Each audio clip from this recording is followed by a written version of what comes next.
जल्दी है ये चुम्मा जनुआ पल्ला भरवा के जनुआ पल्ला भरवा के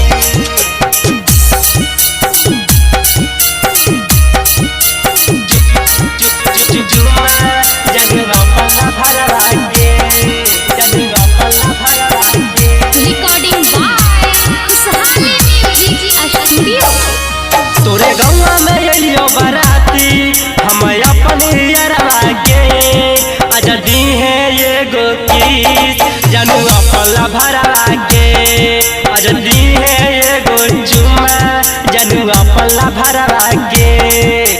चुप के चोरी अलियो मिल 4 बजे भोरवा में अजदी है ये गो किस जनुआ पल्ला भरवा के अजदी है ये गो चुम्मा जनुआ पल्ला भरवा के अजदी है ये गो चुम्मा जनुआ पल्ला भरवा के जनुआ पल्ला भरवा के।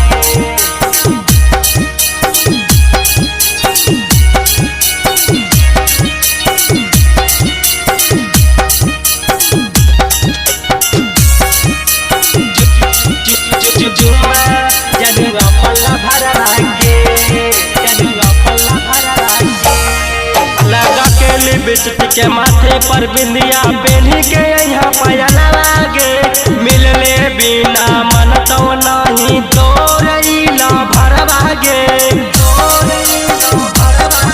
लगा के लिपस्टिक के माथे पर बिंदिया पहनी के यहाँ पाया लागे मिलले बिना मन तो नहीं तोरैला भरवा गे। चल देखता नहीं कोई आ जाइए भोरवा के अजदी है ये गो किस जनुआ पल्ला भरवा के अजदी है ये गो चुम्मा जनुआ पल्ला भरवा के अजदी है ये गो चुम्मा जनुआ पल्ला भरवा के जनुआ पल्ला भरवा के।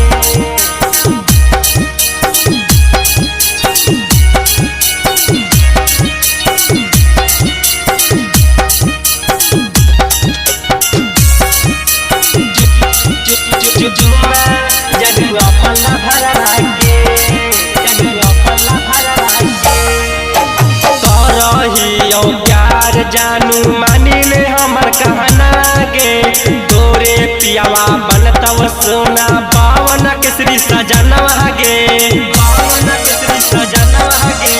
करहियो प्यार जानू मानिले हमर कहना गे तोरे पियावा बनतव सोना पावन केसरी सजनवा गे। विकास भरत के संगे मिलै है नजरवा के अजदी है ये गो किस जनुआ पल्ला भरवा के अजदी है ये गो चुम्मा जनुआ पल्ला भरवा के।